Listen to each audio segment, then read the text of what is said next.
আক্রমণ শুরু করে দিয়েছে, কিন্তু টার্গেটগুলো কি সেই টার্গেটগুলোকে এখনো নির্ণয় করা যায়নি। তবে ইরানের টার্গেট এবার তারা সবচেয়ে বেশি তেল আবিবকে টার্গেট করবে এবং দখলদারদের মিলিটারি স্টেশন, তাদের ইন্টেলিজেন্স স্টেশন, তাদের পারমাণবিক প্রকল্প, এই টার্গেটগুলো হবে। আবার আমেরিকা ইসরায়েল যে অ্যাটাক করছে সেখানে তারা তাদের ব্যালিস্টিক প্রোগ্রাম, মিসাইল জায়গাগুলোকে টার্গেট রেখেছে, প্লাস গুরুত্বপূর্ণ ব্যক্তিদেরকে হত্যা টার্গেটগুলো করেছে। সবকিছু মিলে এই যুদ্ধটার এখন এই পর্যায়ে আছে এবং এখানে এখন পর্যন্ত কোনো হতাহতের বা বড় ক্ষয়ক্ষতির তথ্য কোনো মাধ্যম আমাদের জানাতে পারেনি। দর্শক, শেষ পর্যন্ত আমাদের আশঙ্কা বা আমাদের আতঙ্কটাই ঘটতে যাচ্ছে রোজার মাসে। আমরা এখন দেখব প্রচুর মানুষের প্রাণহানি। একটা অদ্ভুত ব্যাপার, পৃথিবীতে সবচেয়ে বেশি সভ্য নিজেকে দাবি করা ব্যক্তিগুলো কিভাবে আরেকটা দেশে তার শক্তি আছে বলে যুদ্ধ চাপিয়ে দিচ্ছে। দেখেন কি অপরাধে, নিজেকে প্রশ্ন করেন। আমেরিকা নিজেকে প্রশ্ন করতে পারে যে কি অপরাধে ইরানে ইউরেনিয়াম সমৃদ্ধকরণ করা হচ্ছে, কেন তারা পারমাণবিক বোমা বানাতে পারে এই সন্দেহে, কিন্তু প্রমাণ নেই, তাদের কাছে প্রমাণ নেই যে ইরান এটা করছে কিনা।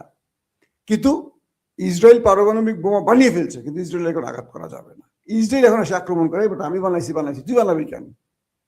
আমি তো আমেরিকার বন্ধু, তাই আমি বানাবো। তুই আমেরিকার শত্রু, তুই মুসলিম, তুই বানাতে পারবি না। তোরা যেহেতু মুসলিম, সব আমলেই তোরা চাপে থাকবি। এই দেখেন না বাংলাদেশের মধ্যে এখন কি শুরু হয়েছে। বাংলাদেশে মুসলিমদের সংখ্যা বেশি, ধর্মের পক্ষের লোক বেশি, কিন্তু রাষ্ট্রের গুরুত্বপূর্ণ জায়গাগুলো ধর্ম নিরপেক্ষ সেকুলাররা বসে থাকে। রাষ্ট্রের না, শুধু মিডিয়া দেখবেন, রাষ্ট্র দেখবেন, গুরুত্বপূর্ণ পদ সব দখলে কাদের? ধর্ম নিরপেক্ষ সেকুলার যারা। আপনি বড় বড় দলগুলো দেখেন, আওয়ামী লীগ, বিএনপি, মূল ব্যক্তি কারা? ধর্ম নিরপেক্ষ সেকুলাররা। কিন্তু ভোট দেয় কারা? ইসলামী শক্তি। ভোট দেয় কারা? মুসলিমরা। ভোট দেয় কারা? ধর্মপ্রাণরা। আর আমরা ধর্মপ্রাণরা এত বাইঞ্চক, দুঃখিত রোজার মধ্যে বললাম যে আমরা আসলে আমাদের ধর্মটাই বুঝি না, যে ধর্মের আমাদের শিক্ষাটা কি, ধর্ম কাকে ভোট দিতে বলে, ধর্ম কাকে ভোট না দিতে বলে, কিচ্ছু বুঝি না। কিন্তু আমরা ধর্ম নিয়ে সবচেয়ে বেশি পেঁচাল পারি, আমরা ধর্ম নিয়ে সবচেয়ে বেশি আলোচনা করি, কিন্তু কিচ্ছু বুঝি না। তো বিষয়টা এরকম হয়েছে। এখন কোন কোন দেশ আমেরিকা এবং ইসরায়েলের আক্রমণে সাহায্য করেছে সেই বিষয়গুলো এখন স্পষ্ট হয়নি। আমেরিকা কোত্থেকে বিমান উড়িয়েছে সেটা এখন কনফার্ম হওয়া যায়নি। এগুলো এখন তথ্য আসতে শুরু করবে। তবে ইরান তার প্রধান টার্গেট আমেরিকার এয়ারক্রাফট ক্যারিয়ার, এবং আশা করা হচ্ছে ইরানের টার্গেটে মধ্যপ্রাচ্যে থাকা আমেরিকান ঘাঁটি এবং সেনারা পড়তে পারে। অতএব আমরা এটুকু বলতে পারি, ইরান কাউকে ছাড় দিচ্ছে না। এই মুহূর্তে আমি আর আপনাদেরকে আফগানের খবর দেবো না। আফগানের সংক্ষিপ্ত এক লাইনে যদি বলি, পাকিস্তান আফগানিস্তানের মধ্যে প্রায় 350-এর উপর আফগান তালেবানকে ওপারে পাঠিয়ে দিয়েছে। তাদের প্রায় 150